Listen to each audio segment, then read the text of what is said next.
Afternoon, Mikel. Hi. It's that time of week again that you love answering the first question.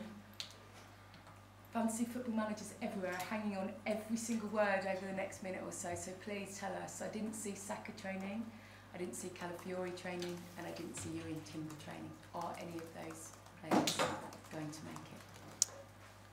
We're going to do our very best to somehow have them available, but obviously it's very, very uncertain. For all three? Mm-hmm. Calafiori, first of all then, that injury, well, the incident looked pretty gruesome. Yeah. It looked bad. How bad do you think it might be? He needs some more tests. Yesterday he had some, today he's going to have some more, and from there we will know. Because last time as well we thought it was really bad, and then he ended up playing 2 days after or 3. So let's see how it is. But he won't make Sunday, will he, if you're still doing tests? It's too risky. Yeah, well, I said that last time it happened, but this time might be different. Saka hadn't trained, you said, when you spoke before the game on Tuesday. Has he done any sort of training? Yeah, he's done a bit of training on the grass. How far we can get him to Sunday, that's a different question. We have another day, which is the good thing that this week had an extra day, but we will see. And just finally then, is Timber trained on the grass? Is he close? How close would you say he is? Yeah, Timber, again, is the first session that he could have some involvement. He's been out for a while. We expect him to be further back where he is at the moment, but again, we have to wait and see. Okay. We like to work as hard, don't we, on a Friday to glean this information. Saliba, we know, is not going to be available. No. He's obviously played every minute, hasn't he, since the start of last season. Yeah. So I guess you don't know fully what options you've got yet, but how do you go about filling that sort of void? Well, we have different options, players that already played there before. It's true that that partnership has been very stable. As you said, he's played every single moment. He's not available. We have to find a different solution, which is something that as a team we need to be good at as well. Okay. And you talked about coming out flying. You're going to be flying on Sunday. I wondered, after maybe a slightly flatter performance but a win and off the back of a defeat, whether you've done anything different this time. Have you given them a bit of time off? Have you changed things up a bit just to look for that edge to get those wins, I guess, for Sunday against Liverpool?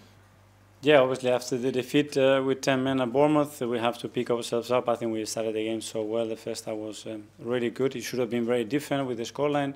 It didn't, and at the end it left you this feeling that it should have been more. They had a day off, 2 days to prepare the game like we always do, and it's a big match. We are excited about it. It's a big opportunity. We love these kind of matches at the Emirates. We know what our people is going to generate, and the team is really looking forward to it. Okay, go to Alex from the Premier League. Hi, Mikel. Hi. Fine margins can make a difference in games like this one. Yeah. What are you hoping will give your team the edge against Liverpool? Yeah, that things go our way, you know, and we play the game that we want to play, that we play with that dominance. We've done it in the past, we've done recently, and play with that belief, you know, with that energy, and with that commitment that is necessary in a big match like this. In the summer, you said you'd heard great things from some of your players about Arne Slot. Has what you've seen from him from the start of the season confirmed everything that you heard? Yes, very good. Obviously, they are in a really good moment. They are in a great run. And you can see the touch that he's given to a team that was already very strong, but you can see his fingerprints on that team. You say the touch. What is the most dangerous thing about this Liverpool side, in your opinion? Where can they do the most damage? Well, it's a team that, you know, for 9 years has been competing at the highest level in every competition. So they know how to compete. They know how to thread you when the ball is really far, when the ball is in the outside units especially. They have the individual quality to damage you. They are good on set pieces. So it's a team that for 9 years consistently has been there. That means that they are really good at everything that they do. It will be your 6th different back-line combination of the season. I know you have key players out, but how happy are you with strength and depth, and let's not forget an incredible keeper at the back as well. Yeah, well, obviously we had so much going on, especially on the back line the first few months of the season. We had to adapt to that. That's why we have as well some versatile players that has been really, really helpful. But yeah, ideally we will have other options as well and more consistency. But that's the situation that we have at the moment. Thank you. Good luck. Thank you. Alex, BBC. Hi, Mikel. Do you feel hard done by that you've had so many injuries at this stage of the season that's maybe stopped you from playing your best football? This is the game, you know. Obviously, we didn't want to be in that situations, but we are really lucky as well to have the squad that we have, to have the players that we have, to have the attitude that we have when it comes down to reacting against a difficult situation. And don't feel sorry for ourselves. Face it. We are a team that we know how good we are as well and how difficult we can be for the opponents. And having that ruthless mentality in the team is something that I love. You mentioned the mentality there. Will this game require a different type of mentality? So many key players potentially out to try and get a result against a team like Liverpool. Yeah, but we're always going to be ourselves, you know, in the things, in the identity that we have, in the game that we want to play, in how we're going to approach the game to win it. That's certainly not going to change. Then obviously you adapt and you make certain alterations to fit the quality of the players and put the players in their biggest strength, which is what we want to do. There's been some positive moments for Miles Lewis-Skelly and Ethan Ranieri this season. Is there a possibility they could start the game on Sunday? Is it too soon for young players like that to come in? They are there, you know, they are in contention. They are always giving us the option and the possibility to start the game. Miles came on the other night and he did really well. Ethan the same. So they are first-team players. They are with us and we treat them and we value in the same way as any other player. Ian, talk to Hi, Mikel, how Hi, are you? good, thank you. With the likes of Lewis-Skelly and Ranieri, is it a case of maybe this is actually a good game for them to come in and play because the crowd will be up for the game and actually young players, as you know, you are a young player, sometimes can play without fear? Yes, for sure. That's certainly something that they don't feel much, especially those two, and that's something really positive. It brings the crowd together as well. It creates energy in the team. That's something really good. It's about throwing in the best moment with the right players around you, which is something really important as well. So you wouldn't be scared to do it? No. Well, we did in a Champions League game the other day, so. In terms of Liverpool, you mentioned there the last 9 years they've been competing. Sometimes we don't mention them as much as Man City, but are they on par in your eyes as being championship challengers every year as well as Man City? Yeah, for me they are one of the best teams in the last decade and certainly in the history of this Premier League because they competed against a team that was creating record after record and they were consistently. That shows a lot of relentless and winning mentality to consistently be even you at some point feel that you could not reach it. So that's a big credit to them and the way they've done it with a very clear identity. So that's something remarkable in my opinion. And last one on you, with the injuries, with the suspension, off the back of losing at Bournemouth last week, is this your biggest test for 2 or 3 seasons as Arsenal manager, or is this the sort of thing that you will absolutely relish because you can go and prove a lot of people wrong or something? I need to go on the hard drive, but I think we have very, very difficult moments or challenging moments. I don't think this is one of them. Yeah, we are so energized. You know, we play Liverpool at home. We really want to play. We have a magnificent squad. The atmosphere is going to be tremendous, and really looking forward to the game. Good luck. Thank you. Hi, Mikel. Hi.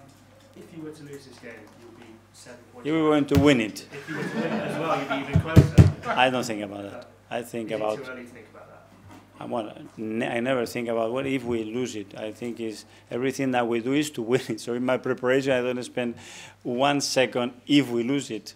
So it's about if we win it, how convinced we are that we are going to win it, and how we're going to feel afterwards. Do you think about the title race at all? Because you mentioned Liverpool being as a challenger. Do you think about that? But I don't. When we won against Aston Villa, and everybody was already saying, well, if you lose this game, second game of the season, what's next? And then you have to go to City and you have this and that. We cannot think like this in October. Eh? Simon? Mikel, just in the sort of era we live in now, social media, news and everything, I just wonder for you, how important is it keeping information inside the club and stopping leaks, and how much is that something that you've worked on as a manager, particularly when we're all trying to find out the injury news? Especially against team news, yeah. Yeah, that's something I understand. There are a lot of kids as well that they want to do their own teams, and obviously their managers and their position. But yeah, it is our job to protect that as much as possible, because you don't want to give anything away. Normal. Was it something you worked in from when you came in, stopping leaks from the club? Well, I think it's a big part of our job. We have a lot of information, a lot of sensitive information, a lot of information that a lot of people want to have and share. And it's our obligation, our duty, to maintain and protect the club and the team in the best possible way. Phil at the back. Hi, Mikel. Just going back to the injuries. Do you have an understanding as to why it's happened, or do you just think it's bad luck? Well, in a lot of cases, it's been very bad luck. We have certain difficult knee injuries. We have certain traumatic injuries. We have 3 injuries with the national teams. Difficult to control, but luck. I don't know why you call it luck. What happened with Ricky the other day, what happened before with Tomiyasu, it can happen, but it's about how we react to that. We're not going to change it now. And just on Slot and how he started at Liverpool, were you surprised at how well he started, hit the ground running? No, because obviously the team already, the infrastructure that they have, the team that they have, the individuals that they have, and because he's a really good manager, so he has inherited a team that is already very successful. And he's given it his touch to maintain that and to evolve in the direction that probably he believes is the right way to do it. So obviously from the beginning, when you look at that squad, you think they're going to be right in the mix. Okay, last couple in the last section first, James. Mikel, Hi. with the injuries you've got, I don't expect you to tell us, but do you know your team? As you sit there now, do you know your lineup? Till tomorrow now. So can you just talk us through the sort of next 48 hours for you, like what the challenge is like when you've got the A lot of drawing, a lot of possibilities, a lot of ifs, because probably the team that we start is not going to be the team that we finish the game. So, but this happens every week. We have to prepare for the scenarios, what happens if, what context the game throws at you, and how prepared we are after to make the changes that we need to do, who is available to play 90 minutes, who is not.